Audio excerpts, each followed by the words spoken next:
안녕하세요. 당나귀 삼촌입니다. 지난 시간 전기차에 대해서 알아봤는데요.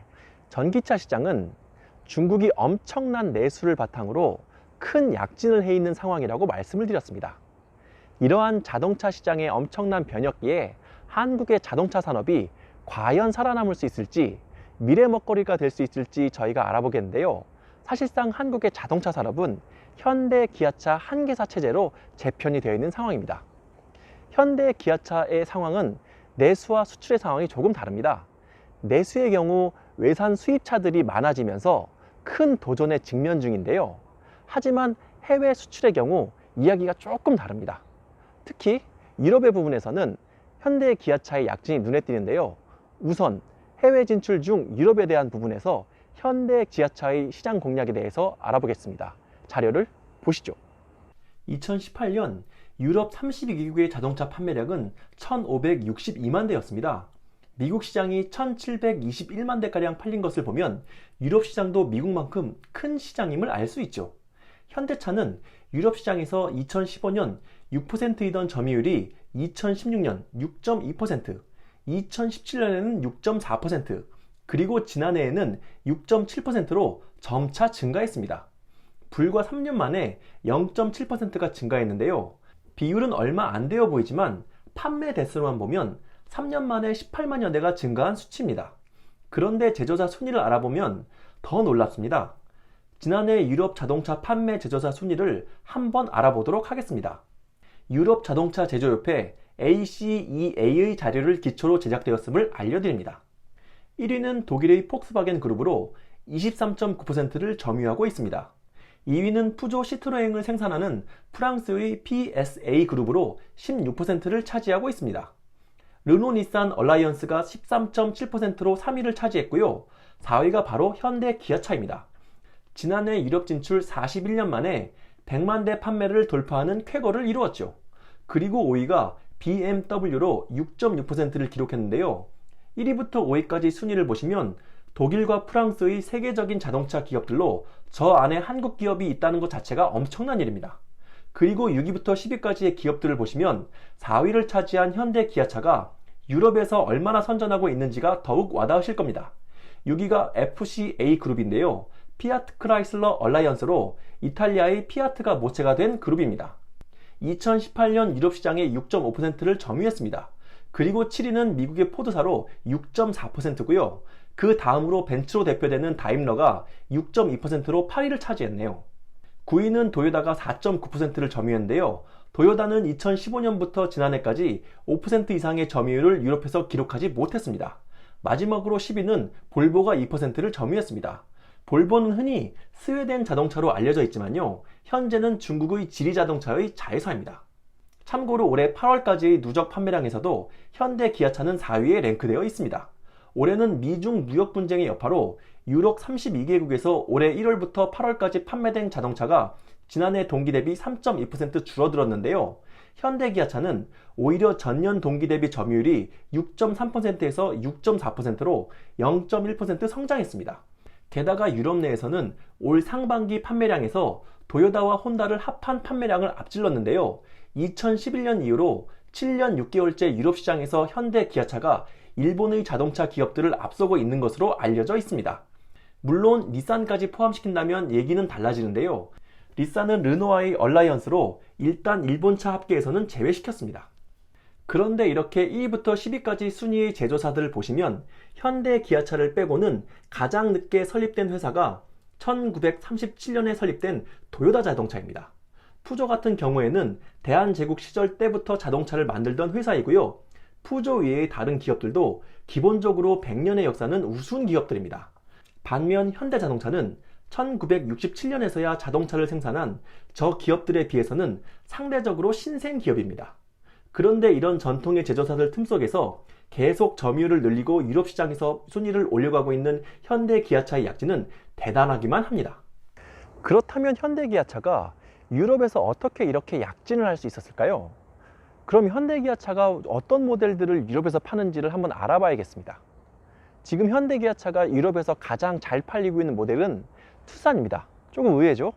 그 두 번째가 i20고요. 그 세 번째가 코나입니다.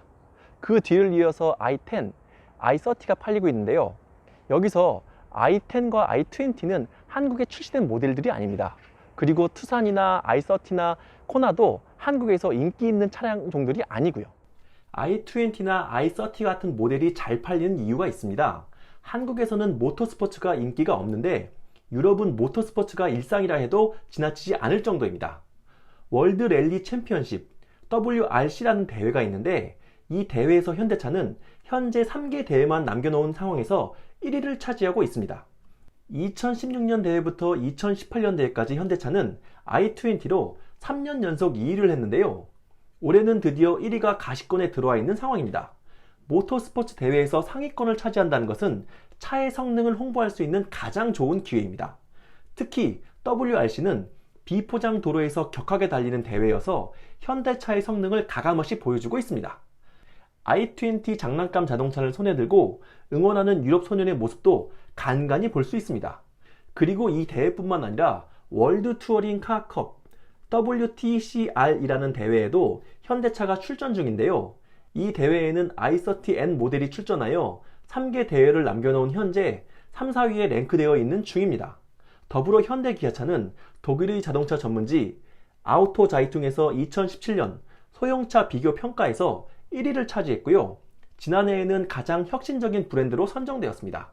거기에 영국 BBC 방송의 유명 프로그램 탑 기어에서는 지난해 올해 자동차의 메이커로 뽑혔죠. 이유는 가장 다채로운 모델을 선보이며 업계의 질투를 받고 있기 때문이라고 했습니다. 아우토자이퉁은 현대차는 스포티한 콤팩트 세단부터 플러그인 하이브리드, 전기차, 수소 전기차까지 모든 걸 만들어낸다고 말했습니다. 아우토자이퉁은 현대차의 가장 강점을 정확하게 집어낸 것이죠. 현대기아차는 유럽 시장에서 전기차가 강세인 동시에 일본차가 약세를 보이는 디젤차에서 강세를 또 보이고 있습니다. 예전에 현대차 하면 내연기관, 가솔린, 디젤, 수소차, 전기차, 하이브리드 등등 못하는 건 없는데 잘하는 건 없는 차로 분류가 됐었는데요. 오히려 이게 자동차 산업의 대변혁기에 특출난 강점이 되고 있습니다. 그런데 현대차가 강자로 군림하고 있는 거대 시장이 한 군데 더 있습니다. 바로 13억의 대국 인도입니다.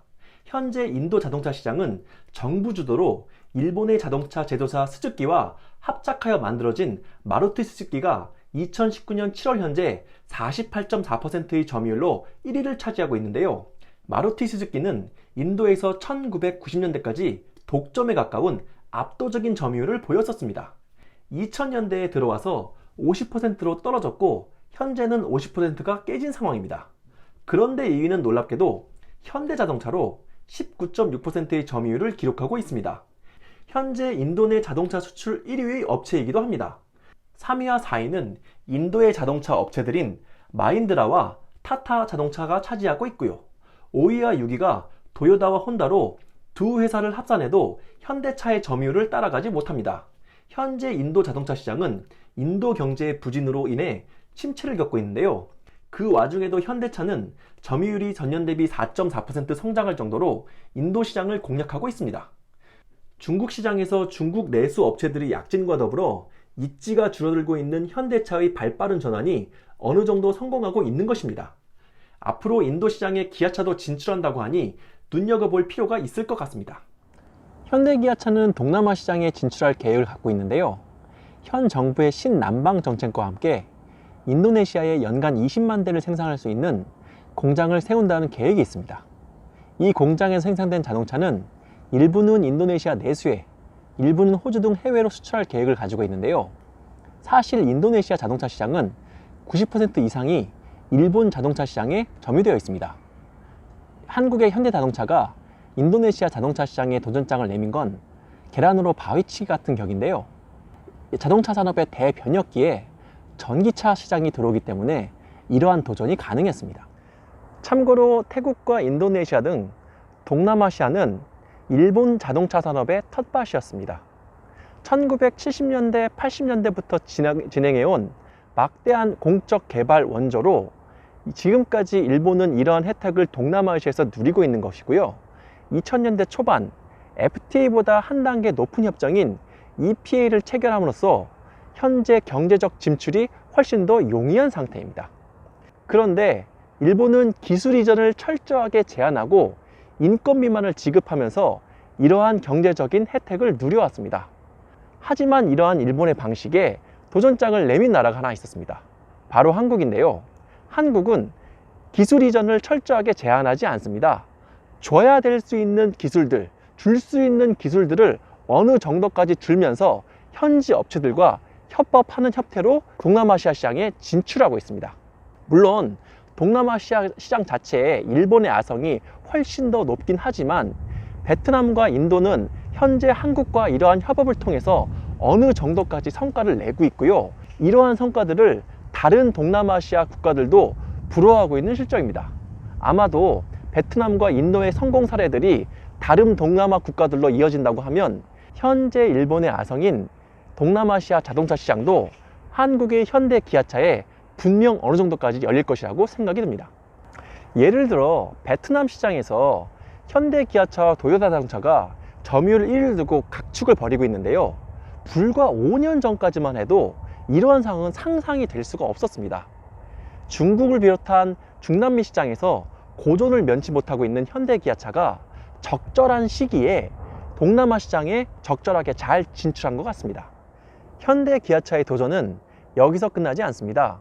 현대 기아차는 자율주행 자동차 업계의 3위인 앱티브와 현재 2조 원대 합자 기업을 설립할 예정에 있는데요.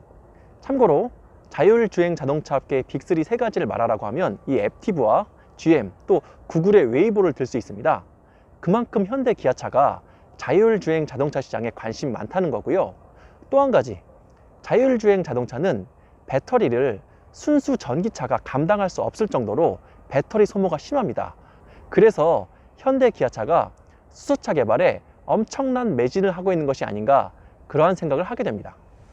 오늘은 현대 기아차의 해외 시장 진출을 통해 한국 자동차 산업을 간략하게 돌아봤습니다. 여기서 우리가 한 가지 빼먹은 게 있었죠. 바로 미국 시장에 대한 언급인데요. 미국 시장은 언론을 통해 또 다른 채널을 통해 자세하게 저희보다 더 훨씬 더 많은 정보를 전달하고 있기 때문에 저희가 따로 언급하지는 않겠습니다. 한국의 자동차 시장은 미래 먹거리 산업입니다. 이 시장이 얼마나 더 커지고 성장해 갈지 여러분들과 함께 관찰해 보겠습니다. 긴 시간 시청해본 여러분 감사합니다. 구독은 한번, 좋아요, 알람 설정, 댓글 꼭 부탁드리겠습니다. 감사합니다.